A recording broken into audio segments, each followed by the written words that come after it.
Afrique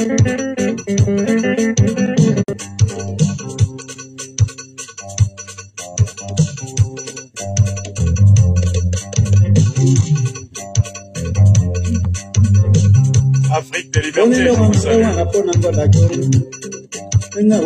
Le business de la démocratie made in France ne passera plus en Afrique. Achille Mbembe en difficulté sur France 24. Analyse d'une interview. Notre programme de communication en ce mercredi 16 avril 2025 se poursuit. Donnez l'émission et écrivez coup de like. N'ayez pas peur. Vous connaîtrez la vérité et la vérité vous affranchira. Merci à celles et ceux qui partagent d'ores et déjà massivement le présent programme. Nous avons encore, après ce sujet-ci, 3 petits sujets à aborder aujourd'hui. Je vous ai dit qu'aujourd'hui, nous aborderons les sujets séparément, car chacun mérite un approfondissement à part. Nous ne ferons pas la traditionnelle émission intégrant dans un tout tous les sujets. Non, aujourd'hui, nous allons, pour ainsi dire, déguster l'actualité africaine, morceau par morceau, pour ne pas reprendre une métaphore malheureuse du premier ministre du Sacra Alassane Ouattara en Côte d'Ivoire. Donnez l'émission à notre peuple. N'ayez pas peur de partager ce programme. Ce sont les pains spirituels de la liberté des Africains. Mais on blesse en bail. Achille Mbembe, président de la Fondation pour l'innovation et la démocratie basée en Afrique du Sud et financée par Paris, est en difficulté.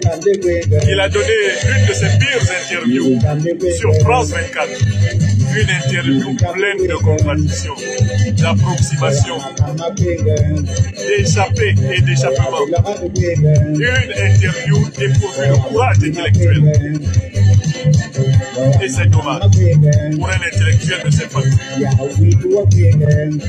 Je voudrais lui dire ma déception après l'avoir écouté sur France 24. Ma déception personnelle. À propos de son aventure aux côtés du business démocratique de la Macronie. Le festival de vérité crue est ouvert. Oh, maman,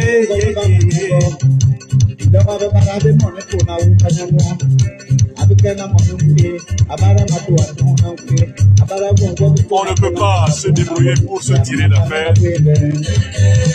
À chaque fois par des entourloupes, des formules vagues. Non. Le temps de la vérité et du courage a sonné pour les Africains.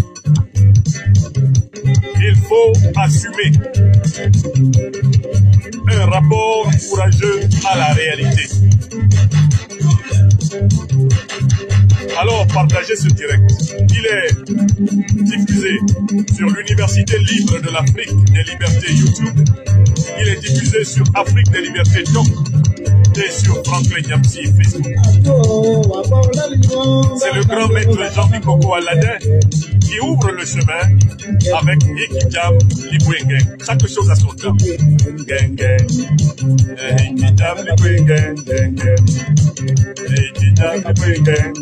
Cette émission sera rediffusée en totalité sur notre chaîne YouTube principale Franklin Nyamsi ou Cameroun, l'Afrique des libertés. N'ayez pas peur. Donnez-la à notre peuple. Les vérités seront dites pour éclairer la lanterne de nos contemporains. Le business de la démocratie made in France ne marche plus en Afrique. Le président de la Fondation pour l'innovation et la démocratie, eh bien, basé en Afrique du Sud et financé par Paris, était en difficulté. Sur France 24, face aux questions, eh bien, d'un partenaire qui aurait pu lui être favorable, mais qui se sont tournés en fiasco face à l'ambiguïté, à l'insuffisance et même parfois à la pauvreté des réponses données. Je me dois de le souligner ici, ce qui n'enlève en rien mon respect et mon estime pour le travail intellectuel qui a été abattu pendant plusieurs décennies par l'historien de formation Achille Mbembe pour éclairer toutes les générations africaines. Nous ne jetons tout naturellement pas le bébé et l'eau du bain. Nous disons à Achille Mbembe, vous avez, Pierre Aîné, la responsabilité de parler clair, de parler vrai. Vous avez désormais la responsabilité de ne plus vous défiler par des formules, des entourloupes, des esquives. Le temps de la ruse verbale est terminé.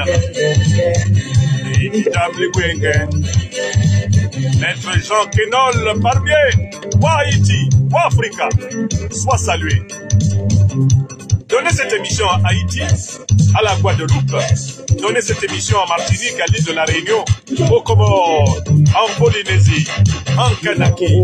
Donnez cette émission en Europe, en Asie, en Amérique, dans toutes les îles des océans Atlantique et Indien, à Madagascar. Donnez l'émission. Je vous salue en Guyane. Mamalipé, gang, gang, gang. Eh, Mamalipé, gang, gang, gang. Chaque chose a son temps, son temps. Chaque chose a son temps, son temps. Qui n'est pas prêt là? Qui n'est pas en train de donner l'émission au peuple? Vous avez peur de quoi? Partagez l'émission là.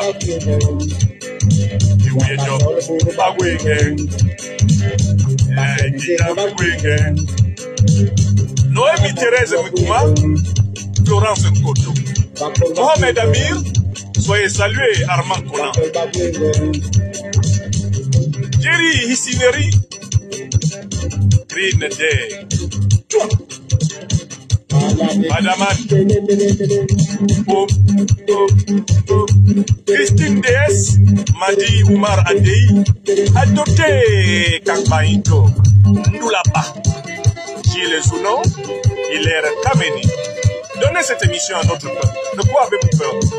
Abdul Razak Nebié, Diomba Dioponze, Soulé Amara, adopté Kakbaïnto, Godfrey Baudou. Soyez salués, Soul Sidibé. Bon et heureux anniversaire à mon frère et ami, mon camarade, mon vice-président du mouvement Génération et Peuple Solidaire, Koné, Kamaraté, Suleiman, Dissoutousou, l'inénarrable, l'indéfectible, l'homme de tous les combats. En Côte d'Ivoire, mon frère à moi. Soul, bon anniversaire, mon frère. Oh, oh, oh, oh, oh. Mohamed Ismaël Bangoura, je salue toute l'Afrique de l'Ouest. Je vous salue au Mali, au Burkina, au Niger, chez nous. Je vous salue au Sénégal, en Guinée, au Togo, au Bénin, au Nigeria. Je vous salue au Tchad, où me dit-on, l'impérial terrorisme a été remis en main propre au président maréchal Mahamat Idriss Déby. Je vous salue à Bangui, en République centrafricaine, au Gabon, au Congo-Brazzaville, où nous avons bouché un certain Thierry Mungala. Je vous salue à Kinshasa. Très bien. Écoutez, le professeur Achille Mbembe est un intellectuel africain connu de très longue date. D'abord pour la qualité des travaux qu'il a fournis afin de restituer l'histoire du mouvement nationaliste camerounais de l'Union des populations du Cameroun. Je tiens ici à saluer, et je saluerai toujours, la qualité du travail que cet aîné a fourni pour restituer l'histoire de la lutte d'émancipation du peuple camerounais. Depuis sa thèse des années 80, jusqu'à la production de son livre publié chez La Découverte, Sortir de la Grande Nuit. Achille Mbembe s'est efforcé de penser les luttes africaines à partir d'une perspective très originale, combinant la critique de la domination extérieure et la critique de la domination intérieure. Il s'était installé, grâce à ses travaux, parmi les classiques de l'analyse politique africaine. Je ne vais pas, parce que je critique sa sortie sur France 24, et notamment sa dérive aux côtés du président Emmanuel Macron depuis quelques années, je ne vais pas jeter le bébé et l'eau du bain. L'œuvre d'Achille Mbembe a contribué et contribuera, j'en suis convaincu, à éclairer plusieurs générations. Mais je vais le prendre aux faits. Je vais le prendre aux mots. Cette émission est consacrée à critiquer les thèses qu'il a défendues dans une interview récemment publiée par France 24. Et la méthode que nous allons employer ici est connue. Nous écouterons l'interview et nous stopperons de temps en temps l'interview pour dire ce qui est inacceptable dans ce qui est dit, ce qui est critiquable dans ce qui est dit, ce qui est insuffisant dans ce qui est dit, notamment dans les réponses apportées par l'intellectuel, eh bien, d'origine camerounaise comme moi, mon aîné, mon frère, Achille Mbembe. C'est cette méthode que nous allons employer ici. Et vous pourrez, si possible, lui transmettre l'émission. De toutes les façons, il finira par en entendre parler. Car, en effet, nous avons la responsabilité, dès lors que nous en avons la capacité sur le plan intellectuel, de nous exprimer clairement devant les peuples africains en cette période particulièrement cruciale de leur histoire, en cette période cruciale de notre histoire. Alors, selon la méthode que je vous ai dite, nous allons d'abord donner la parole à Achille Mbembe, interrogé par Marc Perelman. Il parle Bonjour et bienvenue en 12 minutes. tête-à-tête sur France 24. Notre invité cette semaine est Achille Mbembe. Il est historien, philosophe, directeur général de la Fondation de l'innovation pour la démocratie. Et il est avec nous depuis Johannesburg en Afrique du Sud. Merci beaucoup, monsieur Mbembe. Merci à vous. Alors, les secondes assises de la démocratie doivent se tenir à Dakar au mois de juin et cela pose évidemment la question de l'état de la démocratie sur le continent. Commençons par l'Afrique de l'Ouest. On a vu d'une part des coups d'État au Sahel et en Guinée. On a vu aussi des élections avec des alternances au Ghana et au Sénégal. Est-ce que, d'après vous, en Afrique de l'Ouest, la démocratie est en recul? Disons, l'Afrique de l'Ouest n'est pas la région la plus mal lotie. L'Afrique centrale est dans un état bien plus, difficile que ne l'est l'Afrique de l'Ouest. De manière générale, on note effectivement des avancées. Vous avez parlé du Sénégal, du Ghana également, mais on note par ailleurs un fort recul de l'espace démocratique, notamment dans les pays soumis à des régimes militaires. Je pense en particulier aux pays du Sahel, où beaucoup d'activistes, de journalistes, de dissidents sont aujourd'hui en prison. Je pense en particulier à Liouba en Guinée, mais ils sont des dizaines au Burkina Faso, où des enlèvements réguliers ont lieu. Et donc, la situation est très contrastée. Il faut, se satisfaire du fait que, parallèlement, on observe une remontée de l'activisme, notamment parmi les femmes et les jeunes, avec l'arrivée dans le champ public de nouvelles organisations, associations, membres de la société civile, une société civile qui se cherche et qui utilise de plus en plus les réseaux digitaux pour se faire entendre, se reconstituer et aller de l'avant. Il y a une élection qui doit avoir lieu. Voilà la première question qu'on lui a posée et voilà la première réponse qu'il a donnée. On lui demande quel est l'état de la démocratie en Afrique. Et il donne la réponse que vous avez suivie. Je voudrais dire ici ce qui est inacceptable dans ce qui vient d'être dit. D'abord, le journaliste Marc Perelman devrait commencer par constater que le fameux institut de l'innovation et de la démocratie est principalement financé par la France et des pays de l'Union européenne. Ce n'est pas un institut qui est l'expression de la volonté des Africains eux-mêmes. Ce n'est pas un institut qui a été pensé par les Africains pour les Africains. Cette démocratie dont il est question, il a été décidé de la vendre aux Africains après le sommet de Montpellier, en octobre 2021. C'est à l'occasion de ce sommet que le président français Emmanuel Macron s'est engagé à financer un soi-disant institut de la démocratie en Afrique, dont il a, confié la responsabilité à l'intellectuel Achille Mbembe. Donc, quand Marc Perelman interroge Achille Mbembe en insistant sur la localisation d'Achille Mbembe en Afrique du Sud, ils veulent nous tromper ensemble sur l'origine de l'intention, l'origine du financement, l'origine du décaissement initial de création de cette fondation. Cette fondation n'est rien d'autre, en réalité, qu'une institution de vulgarisation de la démocratie made in France, ou plutôt de la démocratie made in Macron.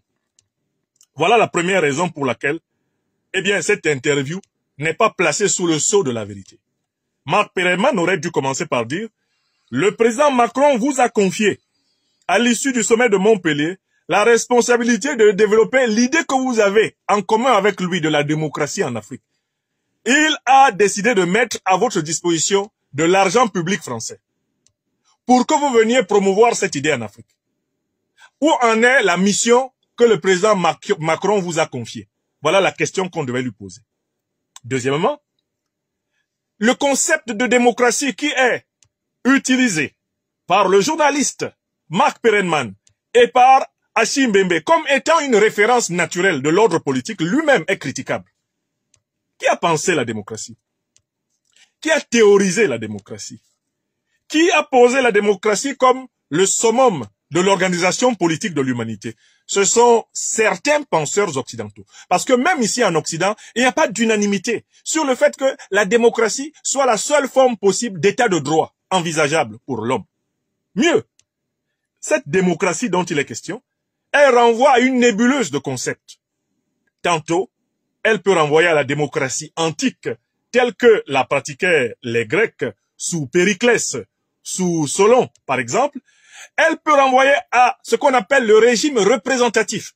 Si on se réfère, par exemple, aux travaux de Bernard Manin, et c'est pas tout à fait la même chose que la démocratie dite antique, cette fameuse démocratie peut aussi renvoyer à ce qu'on appelle la démocratie populaire, telle qu'elle se pratique à Cuba, telle qu'elle se pratiquait dans l'Union des républiques socialistes soviétiques, ou telle qu'elle se pratique, par exemple, dans la Chine, la République populaire de Chine actuelle. Donc, de quelle démocratie nous parle-t-on exactement? Lorsque le journaliste Perelman et l'intellectuel Mbembe partent du principe qu'il faut procéder à une inspection, à une évaluation, à une correction, à une rectification des affaires africaines du point de vue d'un concept qui n'est pas lui-même très clair. Mais si la France est au clair avec la démocratie, pourquoi ne conteste-t-elle pas le fait, par exemple, que le roi d'Angleterre ne soit pas élu? Pourquoi le roi d'Espagne n'est-il pas élu? Le roi de Suède, pourquoi n'est-il pas élu? Le roi du Danemark, pourquoi n'est-il pas élu? Le roi des Pays-Bas, pourquoi n'est-il pas élu? Le prince du Luxembourg, pourquoi n'est-il pas élu? Le prince de Monaco, pourquoi n'est-il pas élu? Est-ce que l'Occident est au clair avec sa démocratie? Son concept de démocratie, à partir duquel il estime pouvoir classer, hiérarchiser les peuples du monde. Est-ce que ce concept est clair ici en Occident? Réponse non. Donc, déjà, la conversation entre Jean-Achille Mbembe et Marc Perelman commence sur une base fausse. Il considère comme un paradigme, comme un idéal, comme une idée régulatrice, mais un principe qui n'est pas lui-même nécessairement universel. Ce n'est rien d'autre que l'universalisation d'une certaine compréhension occidentale de l'ordre politique, qu'on appelle ici abusivement démocratie. Alors, s'il faut prendre démocratie au sens étymologique, l'expression vient de démos. Dans la région, dans un pays évidemment important, la Côte d'Ivoire. Qui veut dire le peuple, et kratos qui veut dire le pouvoir. Mais il n'existe pas réellement, dans ce monde, un régime politique où la totalité du peuple exerce le pouvoir. Ça n'existe pas.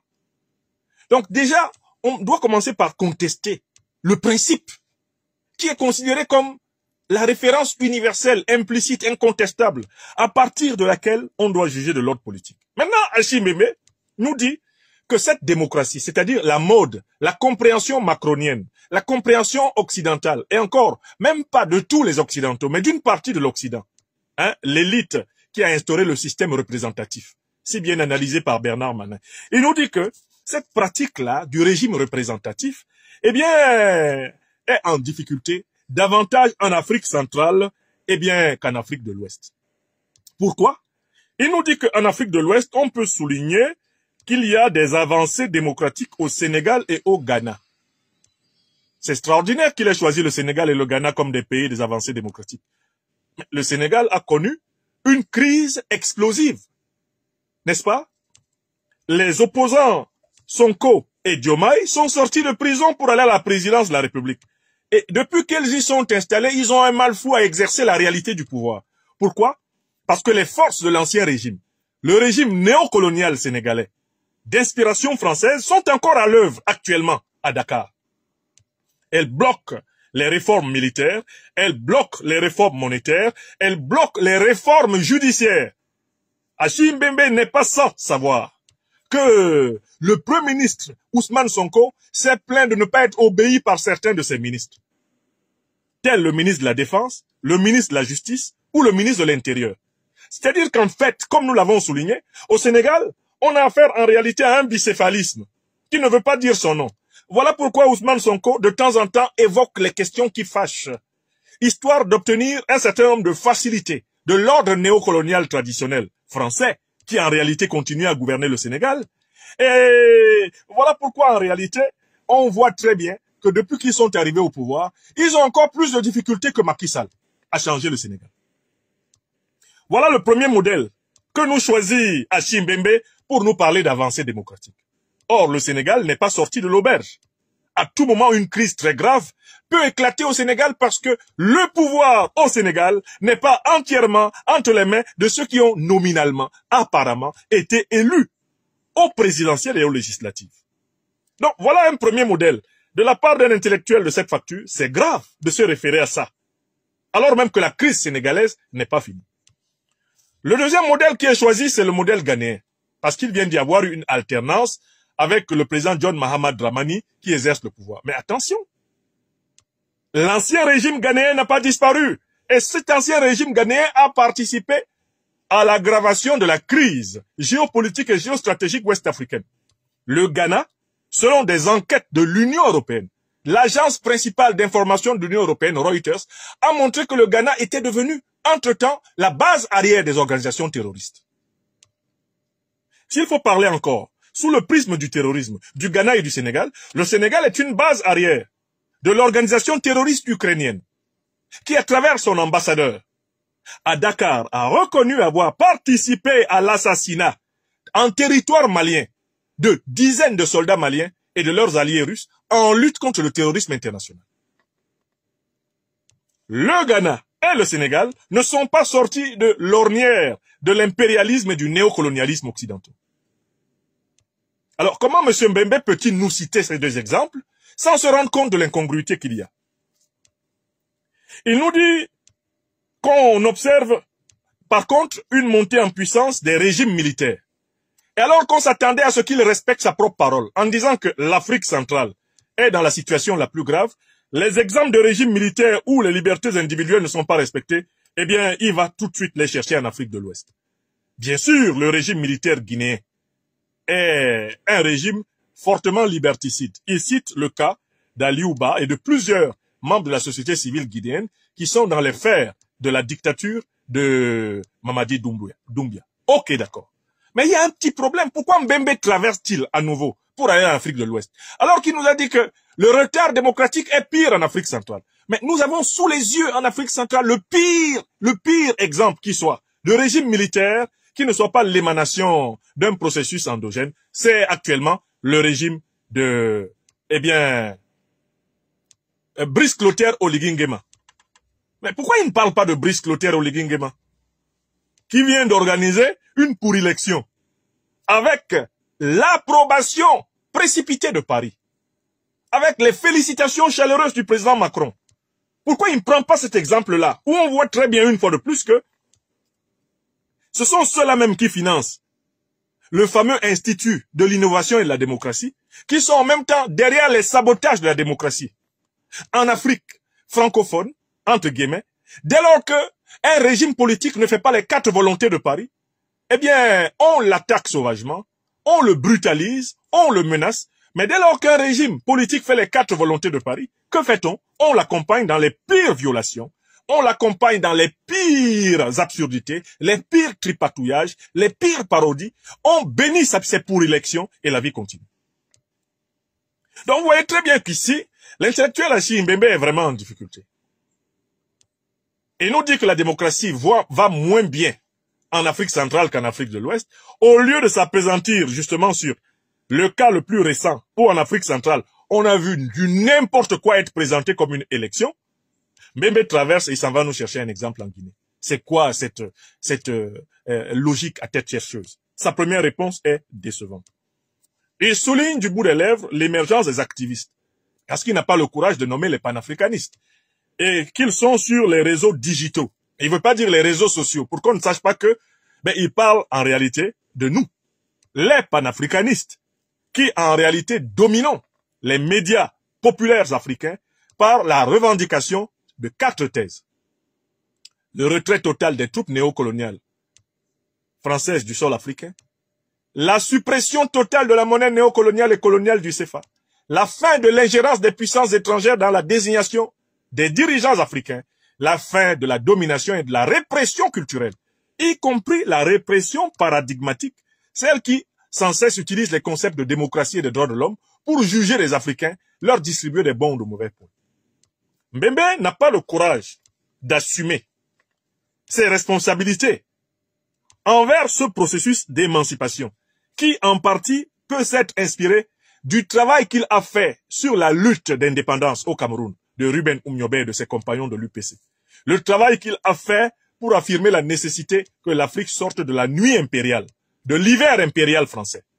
Tout ce travail que Mbembe a abattu dans la première partie, en quelque sorte, de son œuvre historique, de son œuvre philosophique, de son œuvre d'analyse politique, tout ce travail est renié au profit d'une analyse à tête chercheuse, dans laquelle, finalement, quand il lui faut donner un exemple du recul de la soi-disant démocratie, il va le chercher en Afrique de l'Ouest.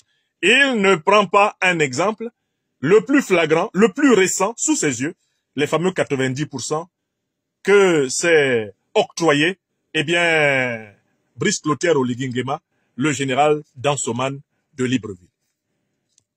Alors, dans sa réponse également, Achille Mbembe fait semblant d'ignorer les raisons pour lesquelles des régimes militaires ont pris le pouvoir en Afrique de l'Ouest. Les régimes militaires qui ont pris le pouvoir en Afrique de l'Ouest, c'est-à-dire au Mali, au Burkina Faso et au Niger, l'ont fait parce que des régimes prétendument élus démocratiquement avaient pactisé avec les puissances néocolonialistes et impérialistes qui ont financé l'OTAN, qui ont saccagé la Libye, qui arment, qui renseignent, qui médiatisent les grandes organisations terroristes Al-Qaïda et l'État islamique pour maintenir l'Afrique dans l'instabilité permanente. Où sont les prises de position de l'historien, de l'intellectuel, de l'analyste politique, du politiste Achille Mbembe sur le financement, l'armement, l'encouragement, le renseignement accordé par les puissances de l'OTAN aux organisations terroristes Al-Qaïda et l'État islamique? En toute dernière date, des officiels américains ont clairement avoué que c'est l'OTAN et ses alliés du Moyen-Orient qui ont créé Al-Qaïda et l'État islamique. Que ce sont les puissances de l'OTAN, donc y compris la France, qui sont derrière la déstabilisation de la Libye et du Sahel. Madame Tulsi Gabbard, Monsieur Elon Musk ont publié des documents officiels impliquant directement le trésor public américain dans le financement des organisations terroristes. France 24 a publié en juillet 2014 un article inoubliable dans lequel France 24 accuse la France d'être le premier banquier des djihadistes au Sahel. Pourquoi Achille Mbembe, qui est pourtant bien documenté et bien informé, n'assume pas le fait qu'on ne pouvait pas continuer à laisser. Eh bien, au Mali, Ibrahim Boubacar Keïta, qui sait très bien qui est derrière les terroristes, gouverner, alors qu'il est incapable de protéger le peuple malien contre ceux-là même qui sont ses parrains. Lui, Ibrahim Boubacar Keïta. Pourquoi il ne voit pas qu'on ne pouvait pas continuer à laisser Roch-Marc Christian Kaboré gouverner au Burkina Faso, alors qu'il était incapable de couper Ignam avec les puissances qui ont créé Al-Qaïda, l'État islamique, qui finance ces organisations terroristes et ensanglantes de Burkina Faso? Pourquoi il ne peut pas voir que si Bazoum est tombé, le junteur de Niamey qui a fait boum, c'est précisément parce qu'il faisait ami-ami avec les terroristes. C'est précisément parce qu'il a dit que l'armée nationale nigérienne était inférieure au groupe terroriste. C'est précisément parce qu'il s'est dressé contre le Mali et le Burkina qui combattaient honnêtement le terrorisme en se séparant des puissances occidentales et moyen-orientales qui en sont les parrains.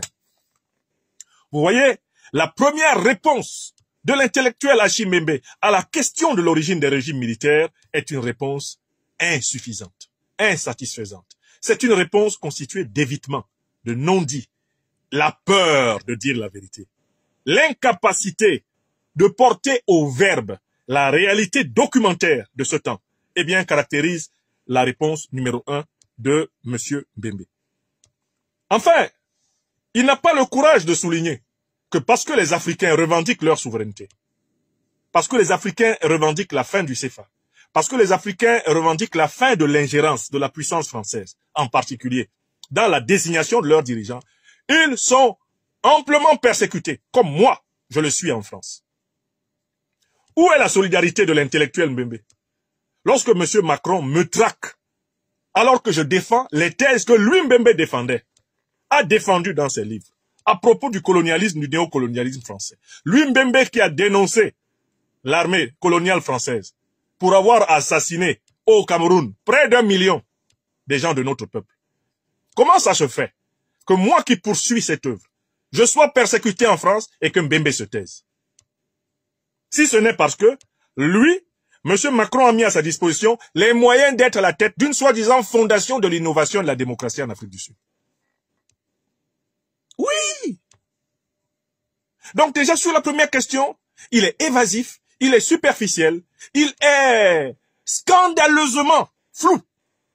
C'est inacceptable de la part d'un intellectuel ayant ce niveau d'information, ce niveau de documentation, et qui, à l'âge auquel il est parvenu, plus de 60 ans, a un devoir de vérité, avec les générations actuelles et futures, encore plus important que moi. Est-ce que vous comprenez ça? Bon, continuons à l'écouter, il va passer à sa réponse à la deuxième question qui est posée. Et vous allez voir les mêmes problèmes, la même incapacité à crever l'abcès. En vérité, sur la première question, il faut noter que l'Afrique n'a pas à être jugée en fonction du concept de démocratie. Les valeurs de civilisation de l'Afrique elle-même doivent être les critères d'évaluation des systèmes politiques africains.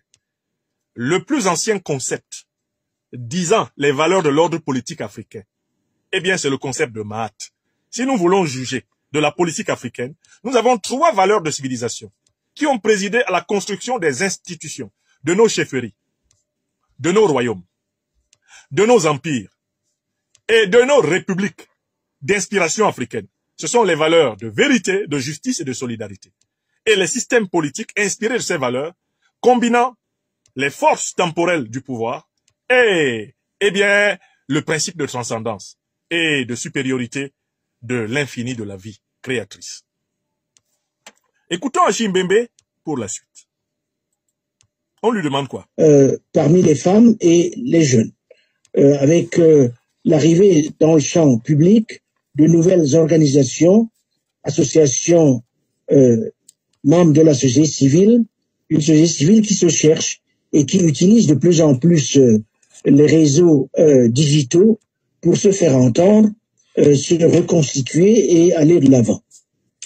Il y a une élection qui doit avoir lieu dans la région, dans un pays évidemment important, la Côte d'Ivoire, c'est prévu au mois d'octobre. Est-ce que vous êtes confiant ou inquiet? On sait que le passé a parfois été meurtrier en Côte d'Ivoire. Il y a eu beaucoup de débats sur la question de la limitation des mandats pour Alassane Ouattara. Est-ce que vous êtes inquiet ou est-ce que vous pensez que ça va bien se passer et que la démocratie en sortira grandie? Il faut espérer que la démocratie grandissent en Côte d'Ivoire, au lendemain de ce que ce pays a connu. La limitation des mandats est une condition de la régénération du champ politique, en Côte d'Ivoire comme dans d'autres pays. Il n'est pas normal que le continent, qui est peuplé en majorité de jeunes et de femmes, soit gouverné par des vieillards dont beaucoup peinent d'ailleurs aujourd'hui à rester éveillés. Et donc, cette question de la limitation des mandats est absolument fondamentale. La question des élections aussi, qu'il faut repenser, les codes électoraux, le déroulement des élections et leur légitimité. Tout cela fait partie effectivement des sujets que nous aborderons lors des assises de la démocratie à Dakar en juin de cette année. Voilà la deuxième question qu'on lui pose. Et elle est focalisée sur la Côte d'Ivoire. Hachim Bembe a tout à fait raison de rappeler que c'est pas normal qu'un continent qui, dans son écrasante majorité, a moins de 50 ans, soit dirigé par des vieillards perfusés, effervescents, des vieillards qui naviguent sans cesse entre les lits d'hôpitaux où on les terrabistouille, on les rabiboche et la répression de leur peuple. Ces vieillards sont connus. C'est notre sacro-saint Paul Biya au Cameroun, c'est Sassou Nguesso, eh bien au Congo, c'est Alassane Dramane Ouattara, eh bien en Côte d'Ivoire, pour ne citer que cela. Mais en fait, il y a un petit problème. Hachim Bembe dit qu'il faut que la clause de limitation des mandats soit respectée. Il y a un petit problème. Celui qui finance la Fondation pour l'innovation et la démocratie, dont Hachim Bembe est le président, à savoir le président Emmanuel Macron, n'est-il pas celui qui précisément s'est empressé d'encourager Alassane Dramane Ouattara en Côte d'Ivoire à violer les articles 55 et 183 de la Constitution ivoirienne en s'octroyant un troisième mandat? Je recommence la question. Hachim Bembe ne peut pas nous dire « Je reçois des financements du régime Macron pour promouvoir la démocratie en Afrique. Je sais qu'Emmanuel Macron a ouvertement soutenu, approuvé la violation de la Constitution ivoirienne par Alassane Ouattara, qui n'a pas respecté la clause de limitation de mandat. Et en même temps, je peux quand même tenir des assises pour continuer à donner des conseils. » Comment une fondation d'innovation pour la démocratie, financée par un régime qui a soutenu les pires mascarades électorales en Afrique, comment une telle fondation est-elle bien placée pour nous dire dans quelle direction ces régimes doivent aller? Voilà la question qui est posée. Le président Macron a soutenu la violation de la Constitution. Il l'a soutenu au Tchad pour l'avènement du régime du président Mahamat Idriss Déby Itno. Nous tous on a vu. Il a envoyé des lettres de félicitations à tous les dictateurs d'Afrique francophone.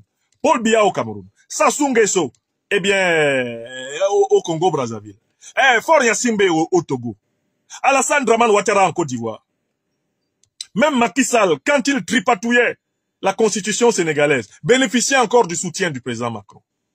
Et c'est ce président Macron qui est le principal pilier pour soutenir le soi-disant Institut à l'innovation et à la démocratie. Et l'Institut à l'innovation et à la démocratie vient nous dire qu'il va tenir des assises pour nous donner des conseils. Astaghfirullah.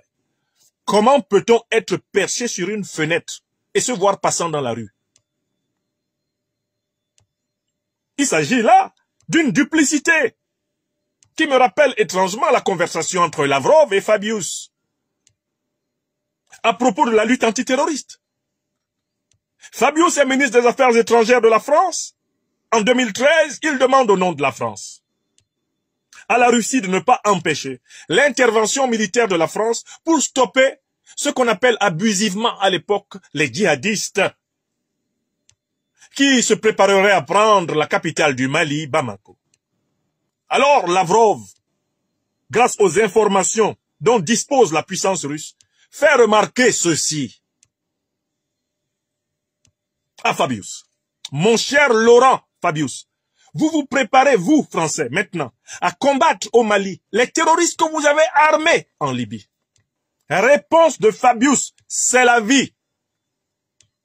Mais que nous dit M. Mbembe, président de l'Institut de l'innovation et de la démocratie basé en Afrique du Sud et financé par Paris? Il nous dit qu'il va aider à combattre les violations des limitations de mandat que ceux qui le financent ont favorisées. Astaghfirullah. Ha! Coucou! Chez nous, en Pays Bassa, Achim Bembe et moi venons du même sous-pays au Cameroun, on dit Aloktara. Oh, mes ancêtres, venez donc voir cette chose dont nous parle Achim Bembe. Ceux qui vous ont financé pour créer votre institut en Afrique du Sud sont exactement ceux qui ont envoyé des lettres de félicitations à Paul Biya pour tous les tripatouillages commis au Cameroun, au Bongo pour tous les tripatouillages commis au Gabon. Félicitations à Sassou Nguesso pour tous les tripatouillages commis au Congo-Brazzaville. Félicitations à Faure Gnassingbé pour tous les tripatouillages commis au Togo. Félicitations à Idriss Déby pour tous les tripatouillages commis au Tchad. Félicitations au fils Déby, qui aujourd'hui, bien sûr, se positionne dans l'anticolonialisme, c'est vrai. Mais au départ, c'est par la force qui s'est installé. C'est par un coup d'État.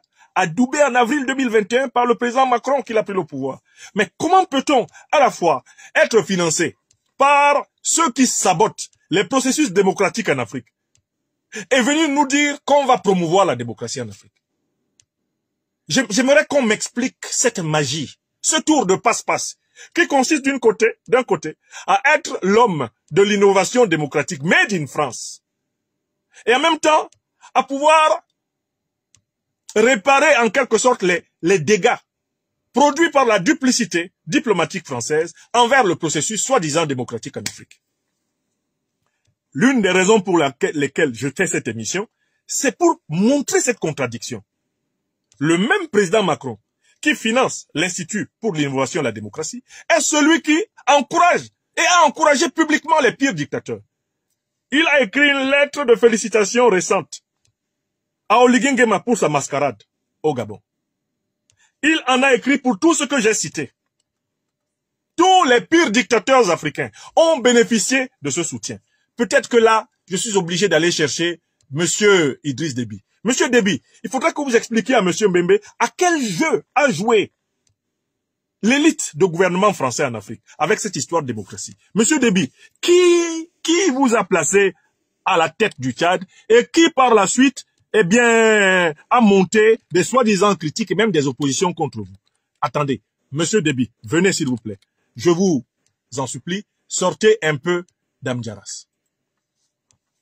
Idriss Déby est appelé ici à la parole. Idriss Déby, dites-nous qui joue au double jeu avec cette histoire de démocratie en Afrique. Ce qui permettra de comprendre pourquoi on ne peut pas comprendre Bembe. Pourquoi on ne peut pas accepter ce qu'il dit. Allons-y. J'aurais souhaité moi-même. Oui, Monsieur Idriss Déby. En 2002, oui, m'arrêter, comme j'avais promis en son temps, au second mandat. Tout à fait. Hein, c'est-à-dire, en 2006, ouais. Je devrais céder, en fait, disons. Il y a 10 ans. Au suivant. La guerre a éclaté. Ouais. Le mercenaire avait attaqué, il demande à ici la vie. Oui, tout à fait. Le pays était en guerre. Oui. Vous comprenez? On comprend. Mais en 2016, il... Attendez, s'il vous plaît. Ah, attendez, il va parler. Vous allez voir. Et comme j'ai dit dans la politique africaine, oui, la France intervient souvent. Ah bon? Et je le dis haut et fort. Tout à fait. La France a intervenu. Oui. Je dis bien, je n'ai pas demandé. Oui. Je dis, je ne le fais pas. Oui. De changer la Constitution. Ah. Pour l'histoire. Ah bon? Je dis bien. Bongo n'est pas là. C'est ça la démocratie? Bongo père. Made in France? C'est à Paris. Ah bon? J'ai refusé. Ah. Et je n'ai pas fait la campagne. On comprend pourquoi ils ont tué. C'est la France qui vous a poussé à continuer? C'est toujours la France qui fait, et c'est toujours la France qui critique, et c'est toujours la France qui est derrière. Mais en 2016, la France n'était pas derrière votre Écoutez-moi candidature. d'abord, s'il vous plaît. Ce que vous voulez dire, c'est que c'est Paris qui vous a poussé à Laissez-moi continuer? finir. Laissez-moi finir. Laissez-le parler là. Quand, comment ils appellent le constitutionnaliste qui est venu ici, je Oui. ne connais même pas son nom. Oui. Je ne connais même Il pas son nom. s'appelle Charles Debache. Moi, j'ai refusé, j'ai dit je ne change pas. Ah ah. Ils ont passé par leur arcade, puisque Achille, l'Afrique, il faut pour écouter. la France, il n'y a rien de, comment on appelle, Emblé Longuet, Achille Bembe, Emblé Longuet. c'est entre ses mains. Djongbe Bourbon, Passé Emblé par les Longuet. uns et les autres, ils ont changé la Constitution. Ouais. C'est Donc, pas, ce que vous c'est dites pas, clairement- ce n'est pas Déby qui a changé la Ce que Constitution. vous dites clairement, c'est que c'est Paris qui vous a forcé la main pour rester au pouvoir. J'ai dit que en tant que soldat, voilà l'innovation démocratique, en son temps, de quitter le pouvoir en 2006. Ouais. Il y a deux choses qui sont intervenues. Oui. La guerre, évidemment. Ouais. La deuxième, c'est la France. Qui vous a dit de continuer. Bien sûr. Et maintenant, aujourd'hui, ce sont ceux-là même qui ont changé la constitution qui me critiquent. Donc, vous comprenez un peu le jeu. D'un côté, on sabote la démocratie en Afrique. D'autre côté, on finance un institut de l'innovation et de la démocratie en Afrique. La même stratégie biscornue. On arme Al-Qaïda et l'État islamique, on détruit la Libye, on organise l'invasion du Sahel. Ensuite, on vient proposer aux États sahéliens de les aider à combattre le terrorisme.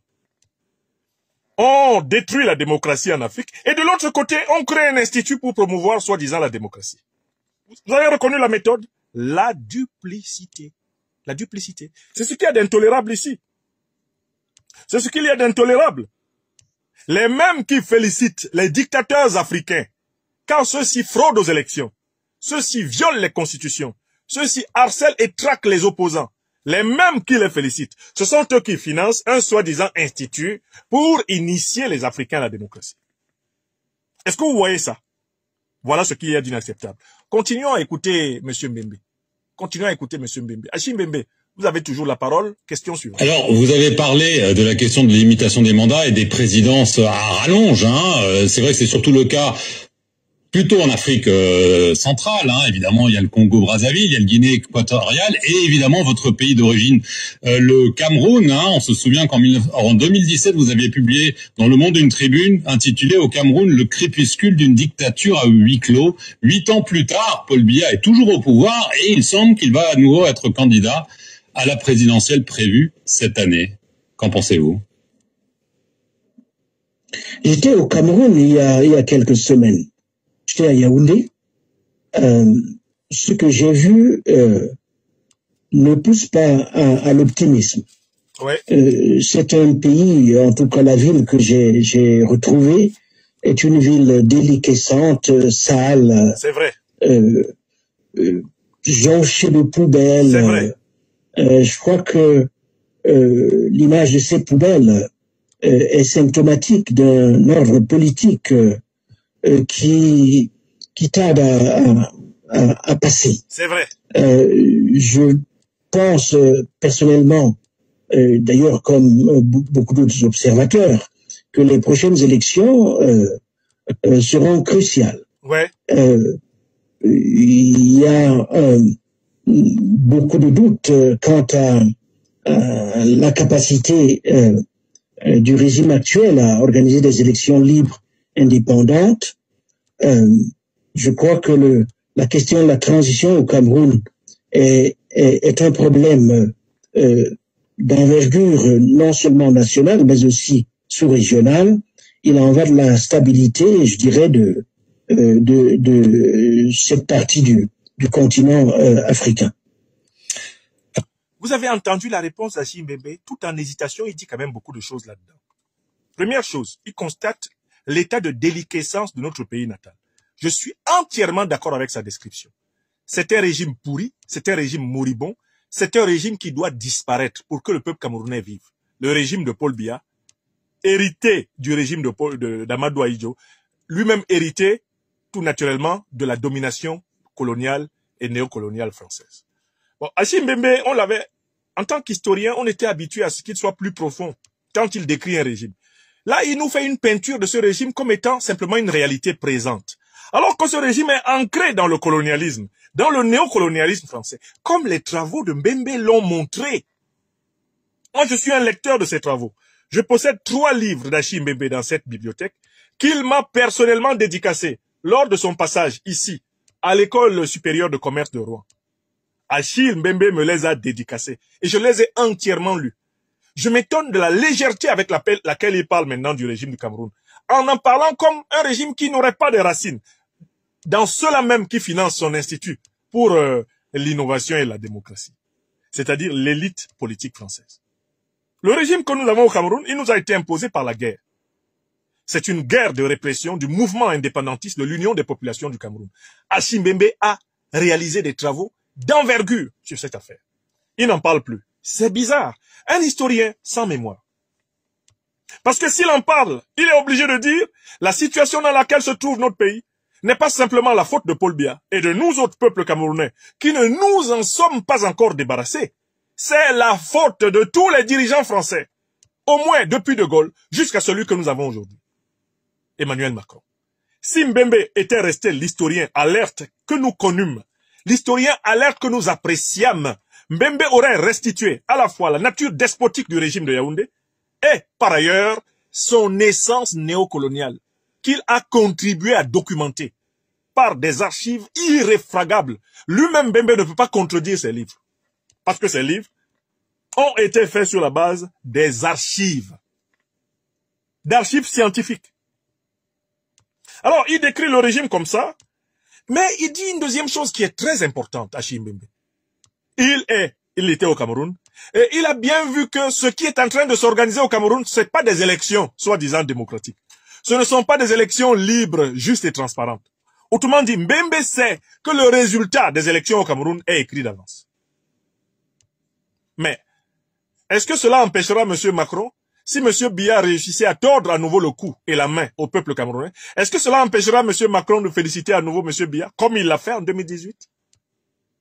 Comme il l'a fait, comme l'ont fait les présidents Hollande, Sarkozy, Chirac, Mitterrand, Valéry Giscard d'Estaing et consorts, De Gaulle. Est-ce que M. Mbembe, qui est à la tête d'une fondation de l'innovation et de la démocratie, financée par, le régime Macron, est-ce que M. Mbembe ne se rend pas compte de l'incongruité qu'il y a à décrire comme il fait le régime de Paul Biya sans pointer la responsabilité de ceux qui tiennent ce régime à bout de bras? Troisième idée intéressante dans la réponse de Mbembe. Il nous dit que la seule possibilité pour que le Cameroun s'en sorte, c'est qu'on aille vers une transition. Sans implosion du pays dans une guerre civile. Une transition. Vous avez bien entendu ce mot dans sa bouche? La transition. Mais j'en profite pour dire qu'il y a deux sortes de transitions. Il y a deux sortes de transitions. Il y a les transitions néocoloniales, pro-néocoloniales, et il y a les transitions populaires révolutionnaires. Deux sortes de transitions. Je pose donc la question de savoir à quelle sorte de transition Mbembe donne-t-il son satisfecit? Puisque Mbembe travaille dans l'Institut de l'innovation de la démocratie, financé par la Macronie, il s'ensuit que Mbembe nous annonce que la Macronie est en train de préparer une transition en sa faveur. C'est-à-dire une transition du style de celle d'Oligui Nguema au Gabon, une transition du style de celle de Mamadi Doumbouya en Guinée, une transition qui pourrait avoir à la limite les mêmes propriétés que celle qui a permis, à l'actuel président de la République du Tchad, au départ, de faire son coup d'État et d'être consolidé en avril 2021 par Emmanuel Macron, avant d'échapper au contrôle de Macron, lorsqu'il a sonné la charge panafricaniste et anticolonialiste contre les troupes françaises et les troupes américaines. Donc, vous comprenez, Achille Mbembe nous informe implicitement qu'il y a un projet de transition d'inspiration française qui est en cours au Cameroun. Et que lui, il est favorable à ce projet-là. Là, il faut lui dire que moi aussi, je suis favorable à un projet de transition au Cameroun, mais pas d'inspiration française. Je suis pour un projet de transition qui est pour but de rendre le pouvoir au peuple camerounais. Un projet de transition inspiré du panafricanisme révolutionnaire. Un projet de transition inspiré de la vision, politique africaine, ancrée dans les valeurs de civilisation africaine, que sont la vérité, la justice et la solidarité. Un projet de transition maatocratique. Je veux que tout le monde comprenne bien. Que Achille Mbembe nous informe qu'il y a bien un projet de transition qui est en cours de la part du néocolonialisme français et qui a pour but de nous imposer à Yaoundé un Oligui Nguema, un Mamadi Doumbouya. C'est ça la transition à la française, la transition néocolonialiste, la transition antipopulaire. Dans ce cadre de projet, il va de soi que M. Jean-Achille Mbembe pourrait avoir des chances de figurer parmi les recrues de la transition. Je suis opposé à une transition dans mon pays natal, le Cameroun, au profit du néocolonialisme, du colonialisme français ou du néocolonialisme, du colonialisme, de l'impérialisme étranger. Je suis pour ma part favorable à une transition populaire, révolutionnaire, panafricaine, enracinée dans l'histoire et les valeurs de la civilisation négro-africaine. Écrivez ça. Voilà ma différence avec Achille Mbembe.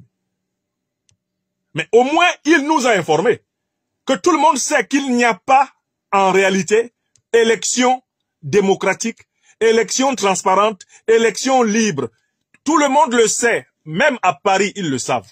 Ils n'ont pas besoin de Mbembe pour le savoir.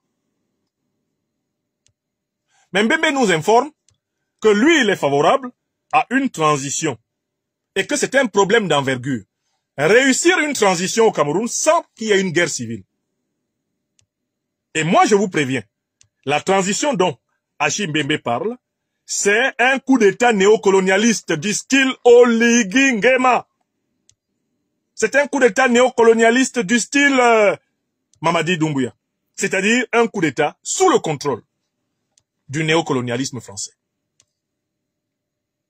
Parce que le cas tchadien, c'est aussi un coup d'État sous le contrôle du néocolonialisme français qui a été fait en avril 2021 par celui qui était alors le général Mahamat Idriss Déby Itno. Mais depuis qu'il a chassé les troupes françaises et les troupes américaines du sol tchadien, le maréchal président de la République du Tchad a engagé un nouveau tournant. Un tournant irréversible dans les relations entre l'ancienne puissance coloniale tchadienne, la France, et le régime tchadien. Ça, c'est un fait. Mais pour parler du Cameroun, Achille Mbembe nous annonce qu'il y a des plans. Il le dit à demi-mot. C'est comme ça que je comprends ce qu'il dit.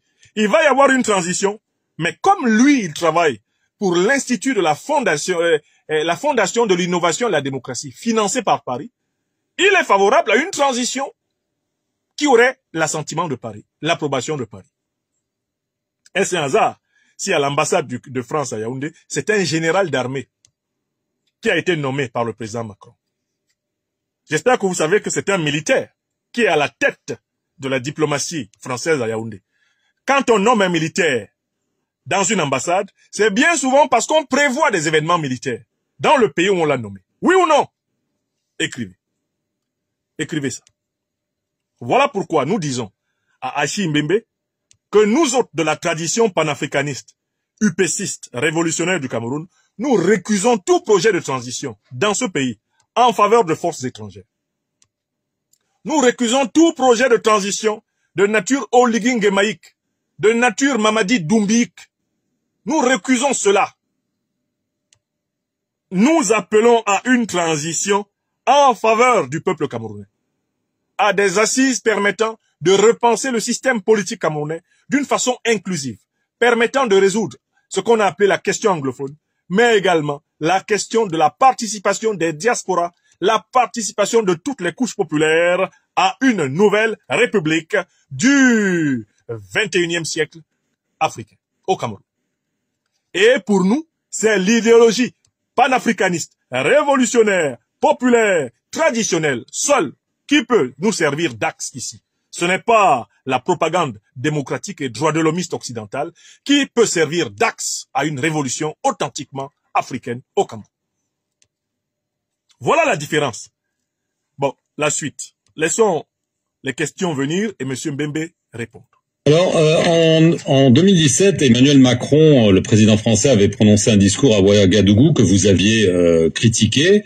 Quelques années plus tard, vous avez accepté sa proposition pour tenter de régénérer la relation entre la France et l'Afrique. Vous aviez dit « Je ne serai pas instrumentalisé, je remplirai ma mission et si je ne vois que ça ne marche pas, je partirai. » 4 ans plus tard, est-ce que vous pensez que les choses ont avancé ou est-ce que vous pensez que vous avez été peut-être utilisé? Au moment où nous parlons, il se passe à Marseille d'ailleurs un événement extrêmement important appelé Ancrage, mobilisation des diasporas africaines en France. La Maison des mondes africains, elle est maintenant mise sur pied, elle avance. La Fondation de l'innovation pour la démocratie que je dirige est en passe d'atteindre son moment de croisière. Il y a beaucoup de choses qui ont lieu.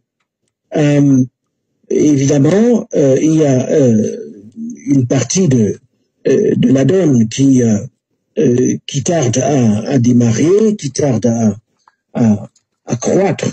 Et je pense que le président Macron est allé au bout de son concept et qu'il nous appartient maintenant à nous, sociétés civiles africaines et françaises, de prendre le relais et de traduire en acte l'intuition qui aura été la sienne.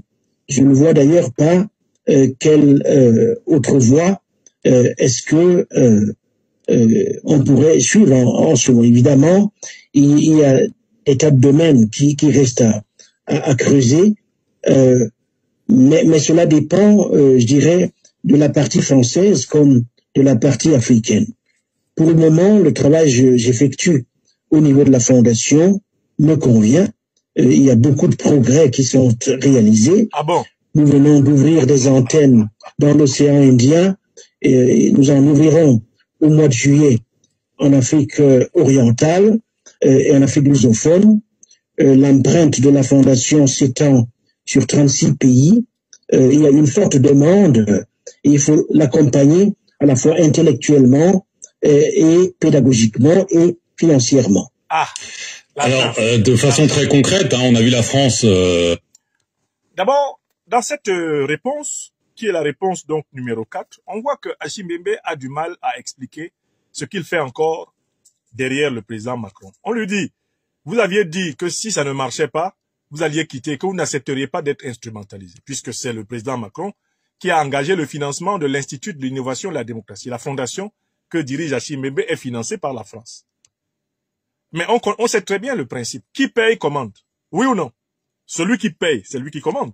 Et si vous réécoutez la réponse d'Hashim Bembe à la question, où en est la mission que le président français vous avait confiée, il dit, l'idée du président français, on l'a conduite jusqu'au bout. Maintenant, il faut un nouvel effort, de part et d'autre, côté africain et côté français, pour que cette idée évolue et qu'elle avance.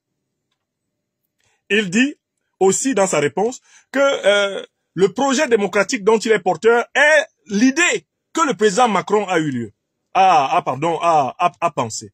L'idée que le président Macron avait pensé. Mais moi, je pose la question de savoir, depuis quand la démocratie en Afrique est quelque chose qui doit être pensé par M. Macron? Quel titre a-t-il pour penser la politique africaine à la place des Africains? Bembe dit qu'il est là pour mettre en œuvre l'intuition du président Macron. Qui a demandé au président Macron de penser pour les Africains? Au rang des penseurs politiques français, est-ce qu'on cite le président Macron? Quand on ouvre une bibliothèque classique de théorie politique en France, est-ce qu'on cite le président Macron? Comment le président Macron peut théoriser la politique de l'Afrique qu'il ne connaît pas? Comment peut-il théoriser la politique de l'Afrique qu'il n'a même pas étudiée? Comment peut-il théoriser la politique de l'Afrique dans laquelle il est inconnu au bataillon de ceux qui produisent des idées? Comment une idée sortie du cerveau du président Macron peut-elle être l'idée directrice de l'action, de l'intellectuel? Hashim Bembe en Afrique, président de la Fondation de l'innovation pour la démocratie. Voilà déjà le scandale. Le scandale ici, c'est l'aliénation idéologique, l'aliénation intellectuelle. C'est le scandale même de l'extranéation du commandement de pensée. C'est très grave. On ne devrait jamais accorder que, quand il faut penser la démocratie en Afrique, c'est le point de vue de la France ou du président de la France qui doivent inspirer un institut africain.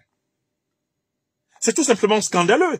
C'est à penser qu'il n'y a pas une pensée politique africaine endogène. C'est à penser que les Africains ne pensent que sous l'impulsion d'eux, sous le piston d'eux, sous l'orientation d'eux. Et Mbembe finit en disant, on aura besoin de financement. Astaghfirullah.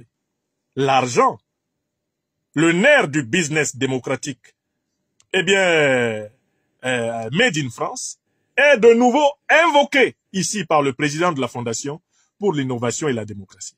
Continuez à nous financer, on va continuer à faire des choses. Deuxième observation sur cette réponse. Hashim Bembe parle d'événements importants qui ont eu lieu en France. Il y aurait actuellement un événement important à Marseille. C'est important pour qui? Qui, dans l'opinion africaine, est intéressé par les assises de Marseille? Commençons même par les assises de Montpellier, Est-ce que l'Afrique s'est passionnée pour ces assises? Est-ce que ces assises ont marqué un tournant, que ce soit dans la pensée ou dans la pratique politique africaine? Qu'est-ce que ces assises ont apporté de positif à la marche des nations africaines? Rien. Rien.